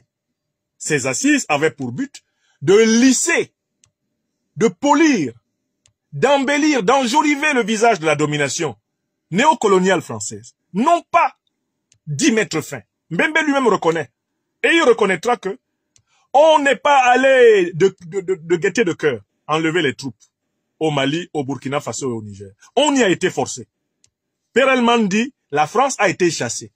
Si 2021 avait été un véritable tournant dans la pensée et la pratique politique de la France en Afrique, est-ce qu'il aurait été nécessaire que le Mali, le Burkina Faso, le Niger, le Tchad, même le Sénégal, surprennent Paris en lui demandant de retirer ses troupes? J'ai mal au cœur devant la pauvreté de la réponse qui est fournie. Alors, il nous dit, le président Macron est allé au bout de son concept. C'est-à-dire que le président Macron est à court d'idées, il ne sait plus quoi faire en matière de politique africaine. Je suis d'accord. Mais il ose poser la question, quelle autre voie suivre que celle de la fameuse Fondation de l'innovation pour la démocratie? Je dis, il faut arrêter de se référer systématiquement à la démocratie quand on veut penser l'état de droit africain. Il faut penser à un état de droit inspiré de l'expérience africaine. Il faut conceptuellement même le désigner à partir des idées, des symboles qui parlent à la mémoire et à l'identité longue de la civilisation négro-africaine. Qui a dit à Chimbembe que nous n'avons le choix qu'entre imiter la France et disparaître? Qu'entre imiter l'Occident et disparaître? Qui lui a dit cela? L'Afrique existait politiquement, économiquement, socialement, culturellement, avant l'Occident. L'Afrique a rayonné politiquement sur le monde avant l'Occident. Je ne vais pas l'apprendre à l'historien qu'est Chimbembe. Les travaux d'un autre très grand historien, du plus grand et du plus célèbre historien, anthropologue de ce 20e siècle africain qui vient de passer, les travaux de Cheikh Anta Diop, ont amplement établi la thèse de l'antériorité des civilisations négro-africaines sur toutes les civilisations planétaires. Pourquoi M. Mbembe nous dit-il que nous n'avons pas d'autre chemin que soit d'imiter la démocratie à la française, la démocratie à l'occidentale, soit de disparaître? Et quand il nous parle des antennes de son institut qui vont être implantées dans l'océan Indien, etc., dans l'Afrique lusophone, est-ce qu'il pense vraiment pouvoir le rendre plus attractif? Le principe de la fondation, de l'innovation et de la démocratie, qui est le principe de l'aliénation, c'est-à-dire de la dépendance envers l'ordonnateur de cette fondation, à savoir, l'élite politique du gouvernement français. Ce principe en fait par définition une initiative vouée à sa perte, vouée à disparaître. La démocratie ne pourra jamais plus se greffer aux Africains. Les Africains sont sortis de cette fiction. On ne pourra plus financer la démocratie, les élections, la bonne gouvernance, les droits de l'homme en Afrique à partir de l'étranger. On ne pourra plus imposer ces concepts comme étant des vérités absolues, des évidences immuables. C'est terminé. Les Africains de notre temps, ceux qui renouent pleinement avec le panafricanisme révolutionnaire et avec l'analyse de la civilisation africaine multimillénaire, récusent les concepts qui nous ont été imposés à coups de baïonnettes, à coups de canon, à coups de mensonges, à coups de matraquage idéologique, à coups de propagande, à coups d'action psychologique, d'intimidation, de chantage à la dette. L'Afrique récuse tout l'appareil épistémologique que l'Occident lui a imposé en même temps que la traite négrière, la colonisation, la néocolonisation, l'impérialisme et le terrorisme. Tout cela, l'Afrique le récuse et elle décide de fonder ses états de droit sur l'intuition critique d'elle-même. Écoutons la suite.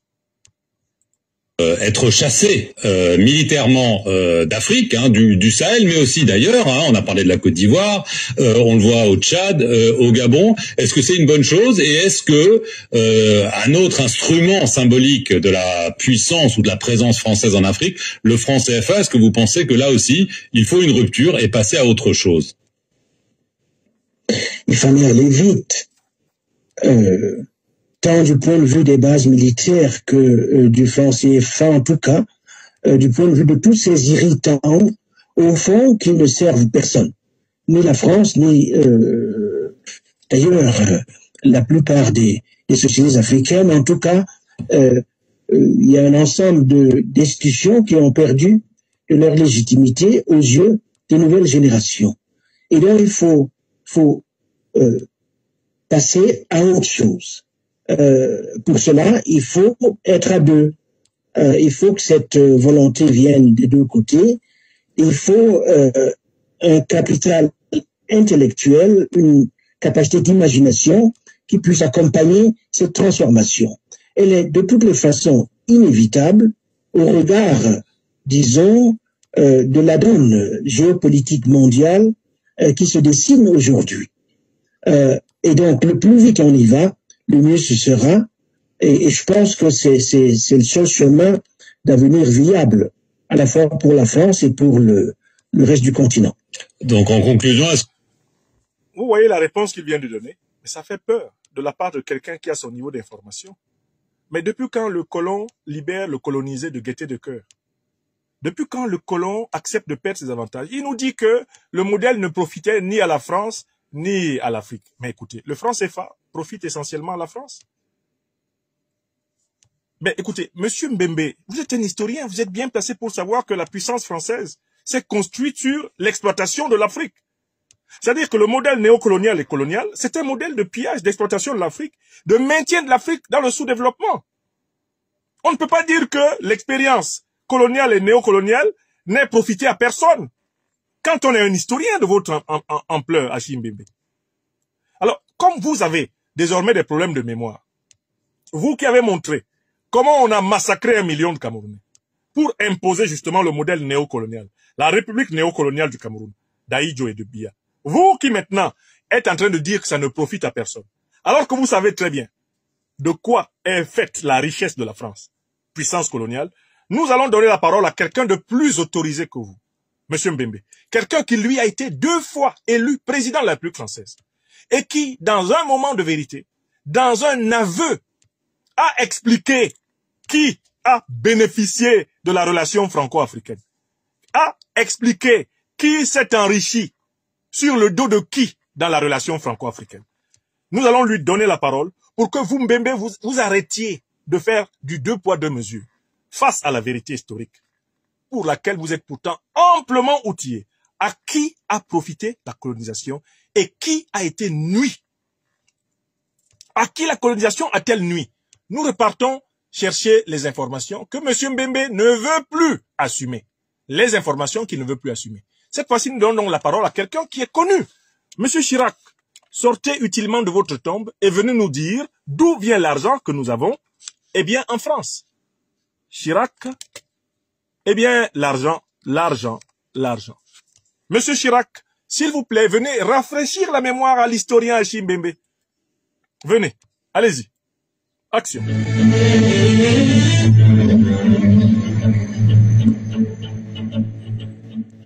On oublie seulement une chose, c'est qu'une grande partie de l'argent qui est dans notre porte-monnaie vient précisément de l'exploitation depuis des siècles de l'Afrique. Pas uniquement, mais beaucoup viennent de l'exploitation de l'Afrique.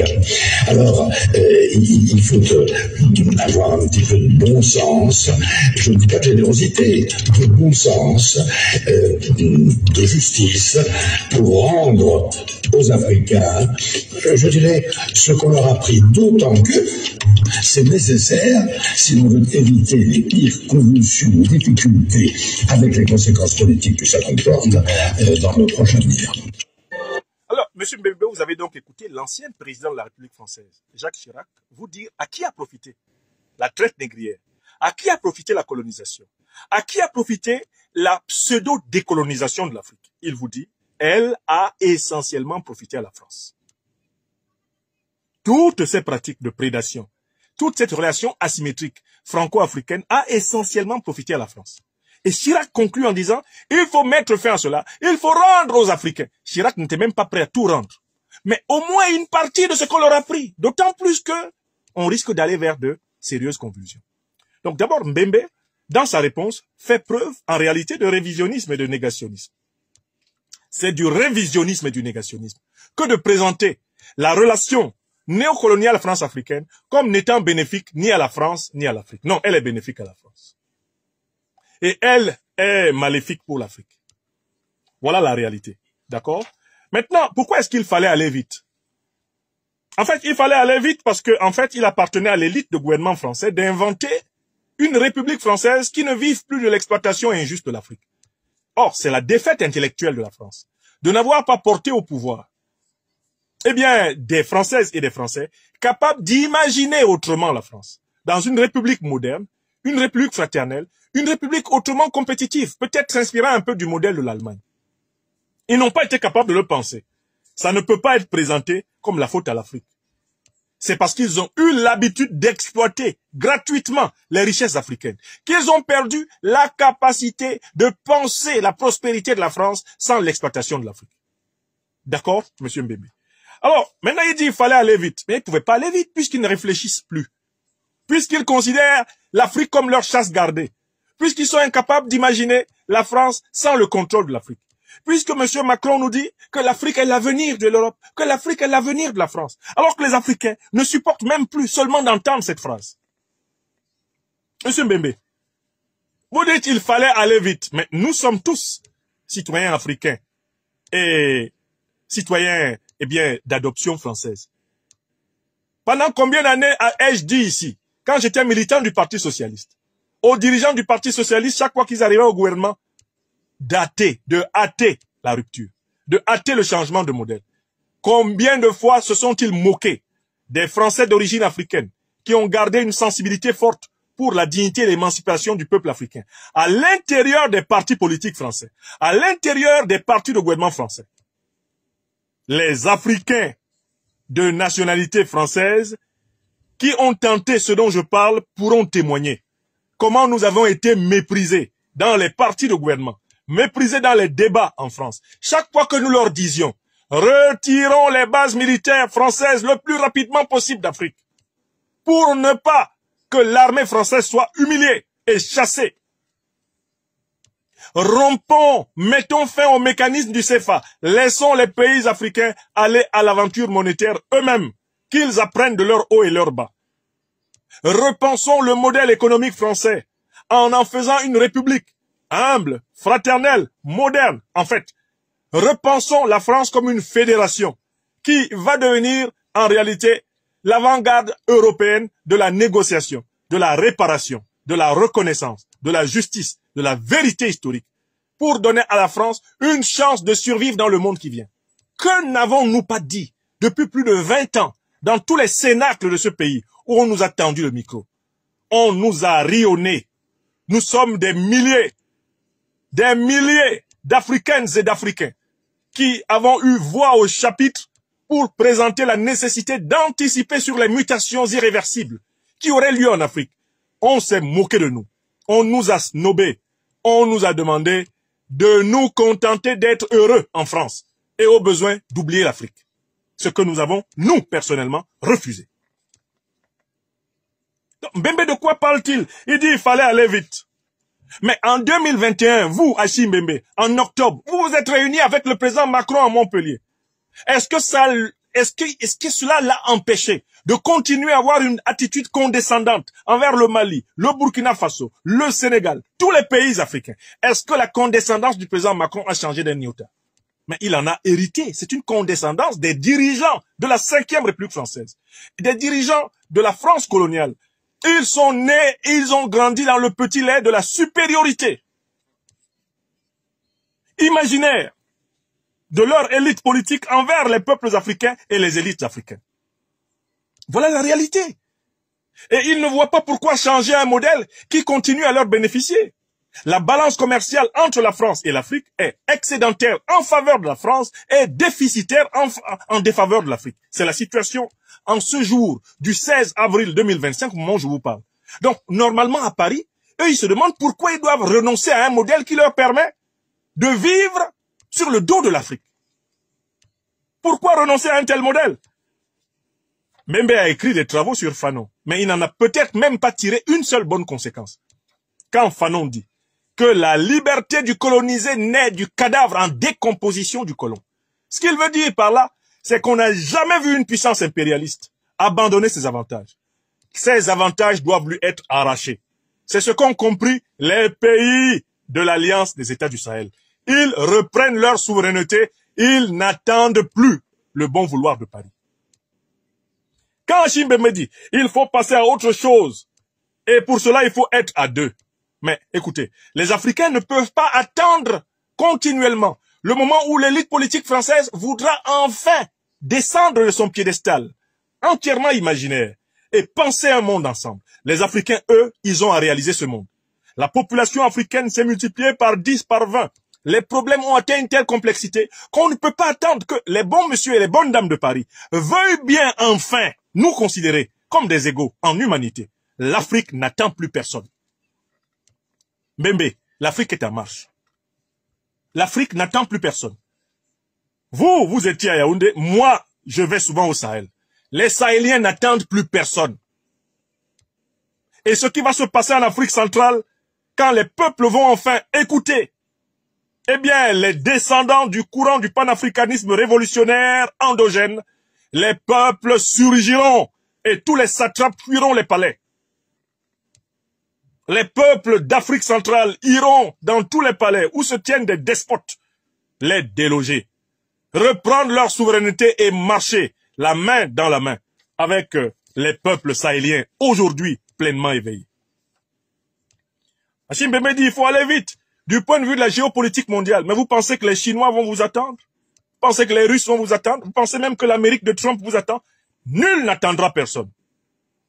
Le monde est ainsi fait que seuls des peuples conscients, des individualités conscientes peuvent défendre leurs intérêts avec succès. Vous ne pouvez pas compter sur les autres pour penser à vous, à votre place. Nul ne peut aimer les Africains plus que les Africains eux-mêmes ne s'aiment. Écrivez ça. Nul ne peut aimer les Africains plus que les Africains eux-mêmes ne s'aiment. Ce n'est donc pas au rythme de Paris que va l'Afrique. Non, l'Afrique va aller et va à son propre rythme. Écrivez ça, Tilana. Ce n'est pas au rythme de Paris. Le président Macron peut continuer à tourner autour du pot, c'est son problème. Le gouvernement français peut continuer à tourner autour du pot, c'est son problème. L'Afrique avance et les surprises vont se multiplier, y compris dans les pays où on croit avoir encore la main mise sur l'histoire. Ces pays d'Afrique centrale, où, sous le couvert de Biya, ou du coup d'État qu'on prépare pour imposer un général pro-néocolonialiste, un officier pro-néocolonialiste, sous le prisme d'Oligui Nguema, on continue à contrôler le Gabon. Sous le prisme de Sassou Nguesso, on croit continuer à contrôler comme cela, eh bien, le Congo-Brazzaville. Tout cela va s'effondrer comme un château de cartes. Tout cela va s'effondrer comme un château de cartes. Le néocolonialisme sera nu.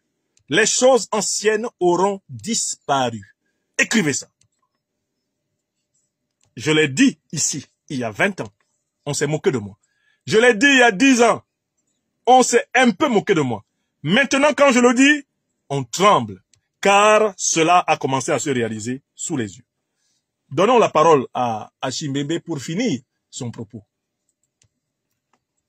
Que vous pensez que ce sera cette fois bel et bien la fin de la France-Afrique? Tous les présidents l'ont annoncé, mais à force de l'annoncer, on ne la voit pas venir. Est-ce que c'est le moment, vous pensez? Mais elle est terminée, la France-Afrique, objectivement. Elle n'existe plus, elle est condamnée de toutes les façons. Je crois que le préjugé selon lequel la France exercerait en Afrique une domination, disons, unilatérale, ce préjugé, il s'avère de plus en plus déplacé. En fait, la France ne dispose plus aujourd'hui des moyens de exercer sur le continent la sorte de domination, à prendre en compte cette réalité que une partie du continent et de la France elle-même est appelée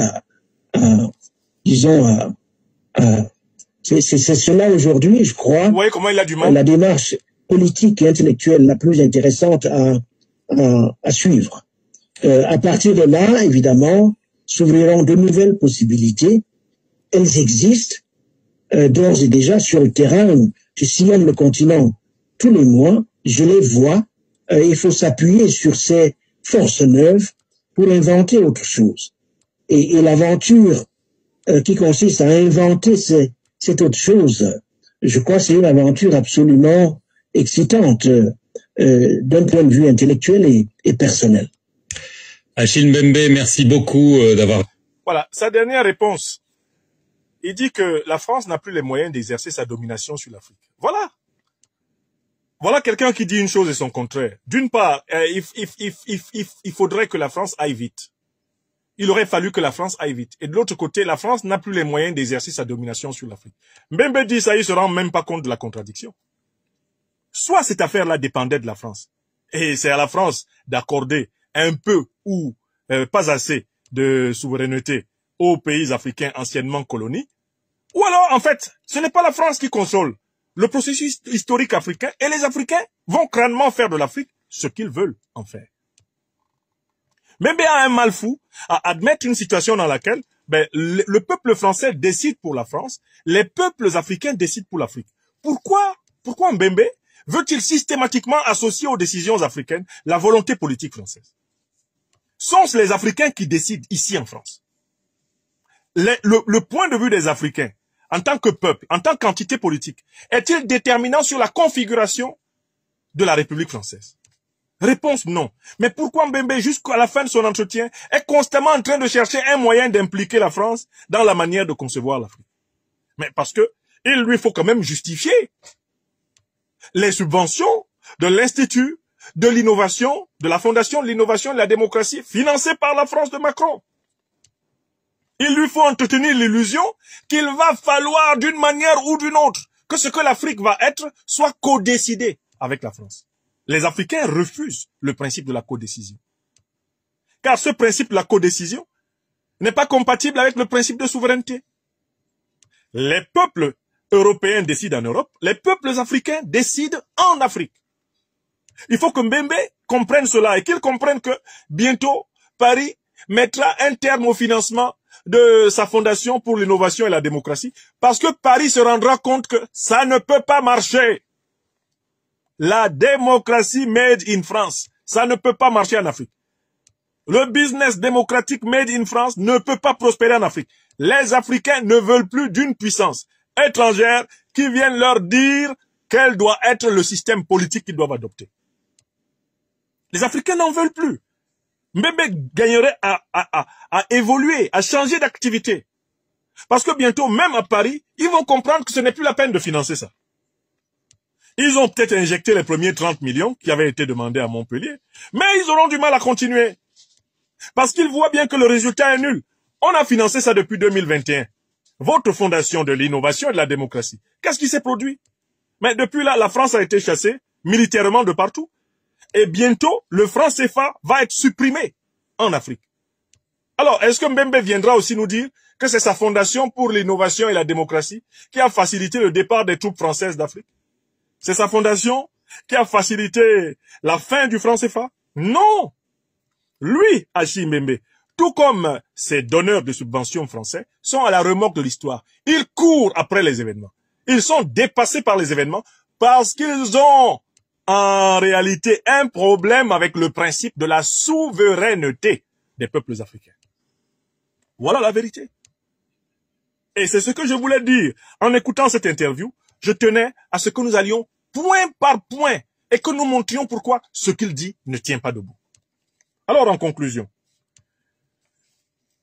l'historien Achille Mbembe, dans cette prestation sur France 24, nous déçoit intellectuellement. Car l'épaisseur incontestable de ses travaux historiques n'est même pas perceptible dans la moindre des réponses qu'il donne. Ce n'est pas normal de la part d'un intellectuel de cet acabit, de ce niveau, qui a rendu quelques-uns des travaux historiques les plus remarquables, de faire une interview comme celle-ci, sans recourir à l'histoire longue, dans une seule de ses réponses. Je vous mets au défi. Pas une seule des réponses d'Achille Mbembe ne s'est enraciné dans l'histoire longue. Alors que son corps de métier, lui qui est là, c'est historien. Mais pourquoi il a du mal tout d'un coup avec l'histoire africaine qu'il a étudiée, qu'il enseigne, qu'il a enseigné, qui est sa matière, sa discipline universitaire d'origine? Parce que bon, on le présente maintenant, philosophe. Achille Mbembe est d'abord et avant tout un historien de formation. Mais où est l'historien là, dans ce que nous avons vu? Un responsable politique de second plan peut faire la même interview avec plus de panache. Nous avons une succession de bégaiements. Alors, je connais un peu Achille Mbembe. Je sais que dans sa manière de parler, il utilise bien souvent l'hésitation verbale. Mais ici, c'est très grave. Le nombre de fois où il hésite à dire ce qu'il pense. On sent qu'il a peur de dire la vérité. Parce que dire la vérité a des conséquences économiques, des conséquences statutaires pour lui et sa fondation. On sent qu'il sert de la soupe tiède tout au long de cette interview. Ah, il veut réussir, pour ainsi dire, à se faufiler entre les gouttes de la pluie qui tombent. C'est impossible. Quand il pleut, si tu sors, il y a des gouttes qui vont te toucher. La vérité, c'est comme la pluie. Si tu es dehors sous la pluie, sans parapluie ni manteau, tu seras mouillé. Voilà. Tu seras mouillé, les gouttes vont te toucher. Et là, toute cette interview est une tentative de passer entre les gouttes. Heureusement que nous sommes là. Et que nous, quand vous faites des interviews comme ça désormais, nous les décryptons pour les Africains. Pour restituer la gravité de vos évitements, de vos non-dits, de vos silences, de vos dribbles, de vos slaloms. La gravité de l'absence de courage intellectuel. Oui, l'intellectuel, dans cette interview, nous a déçus. L'historien, quant à lui, était carrément absent de l'interview.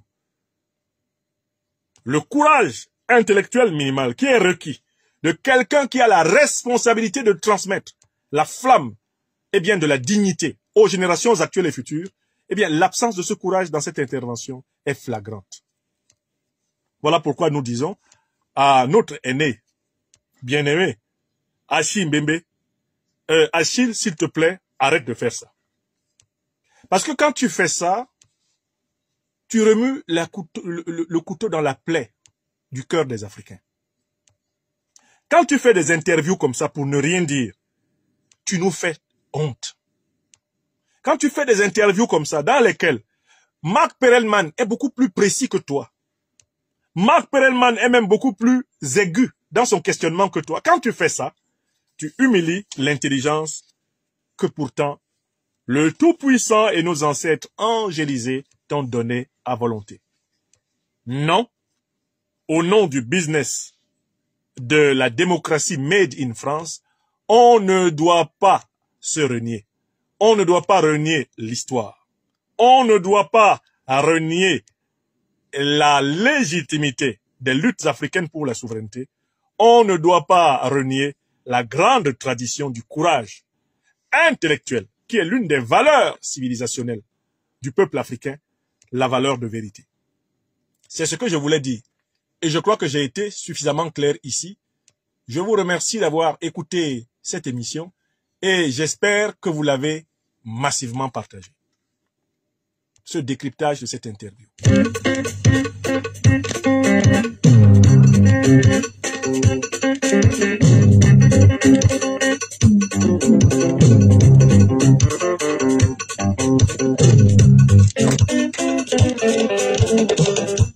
Merci beaucoup.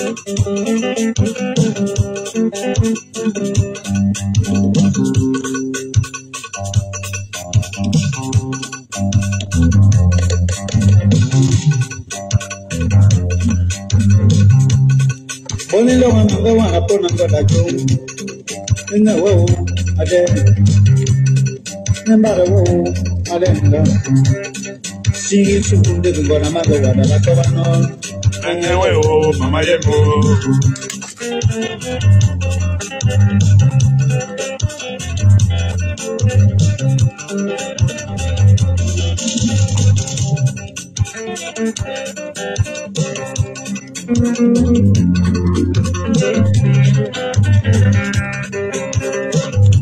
When you go to Jenga Mapel, Babila Mapel, Mana Yamokia. When you go to Mona Yamota, don't hold it so, the Kamalova.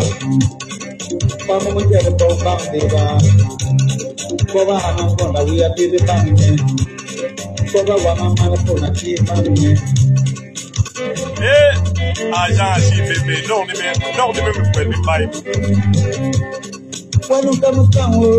Solange Pétain, revenez. When you get yellow, chapa woman, don't devo.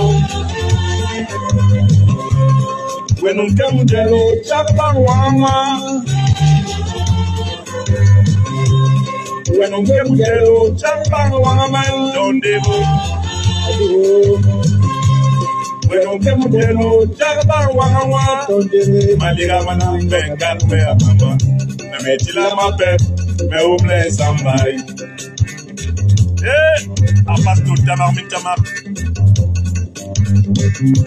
Merci à toi, docteur. Docteur Mourou, merci infiniment.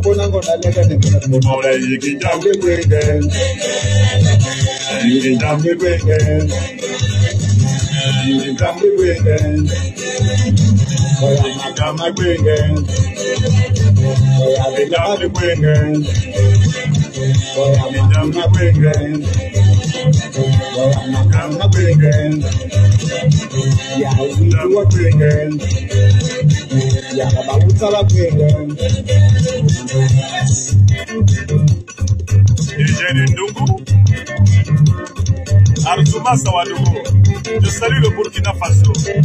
Docteur Thierry Kembameka, merci de ton soutien. Merci infiniment, Thierry. Maman,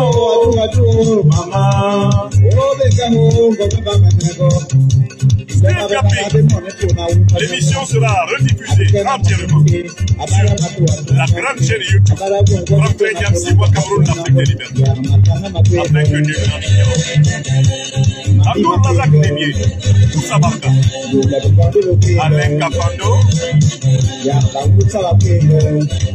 Miséricorde depuis le Bénin, Fanta Madi, et Loi Traoré, Ntouba Bizokoti, Philippe Bidasiobo,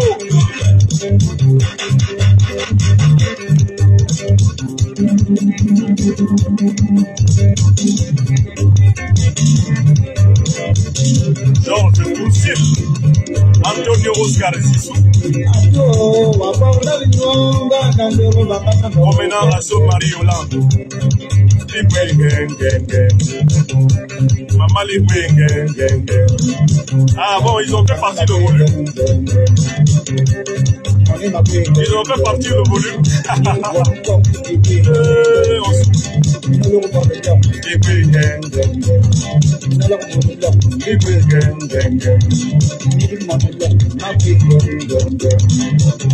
C'est pas grave. L'essentiel a été dit.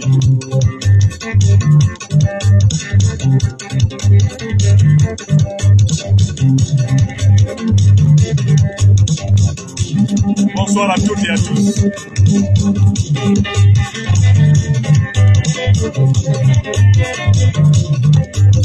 Ceux qui ont acheté l'impérial terroriste, envoyez-moi une photo de vous avec le livre à franklin.nyamsi@gmail.com.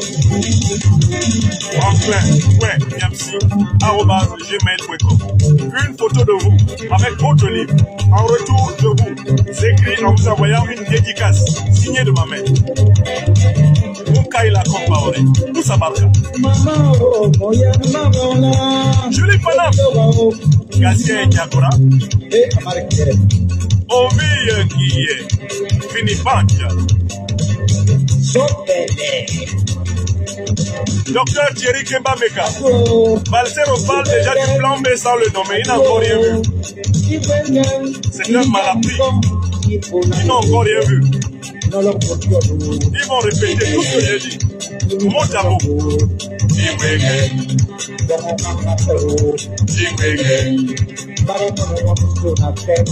Mahamad Adam Idriss. Je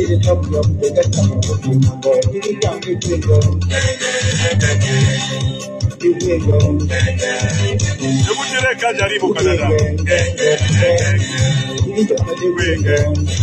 Mahamad Adam Idriss. saluer le Tchad, encourager le président Maréchal à poursuivre la décolonisation du Tchad.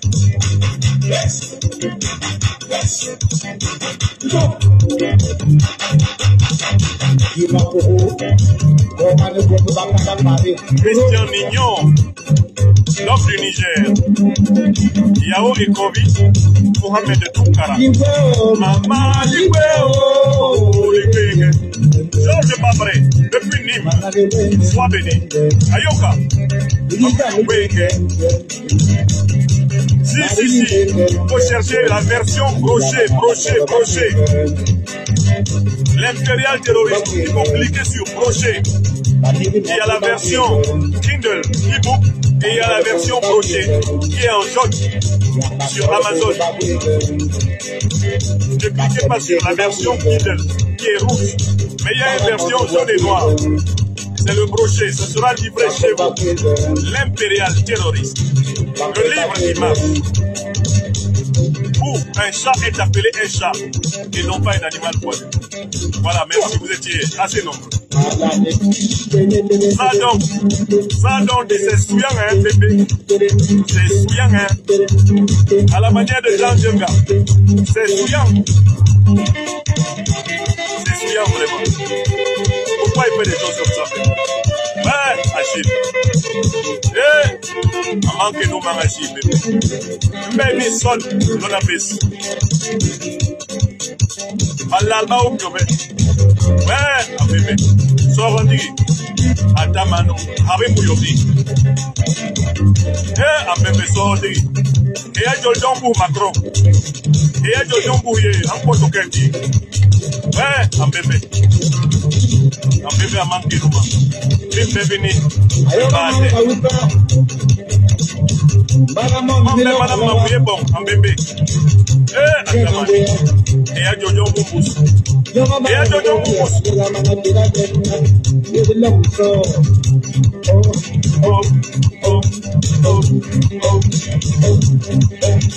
Merci beaucoup. Merci, docteur. Merci du soutien. Merci infiniment.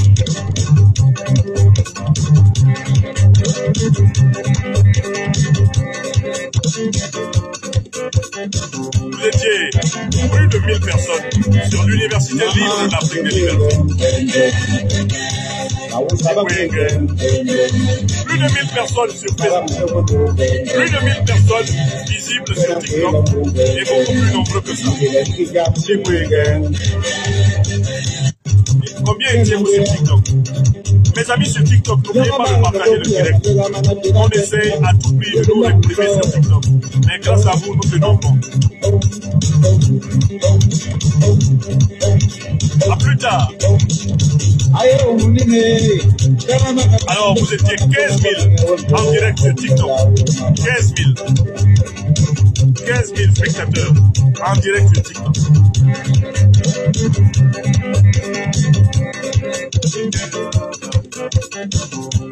Donc près de 20 000 au total. Au moins 20 000 au total. En direct de cette émission. Miss Moutou était de nous. Louise Perla.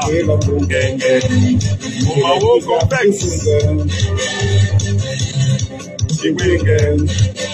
Merci beaucoup. Soyez bénis. Soyez bénis. Soyez bénis. Merci. Merci infiniment. Merci d'avoir partagé cette émission.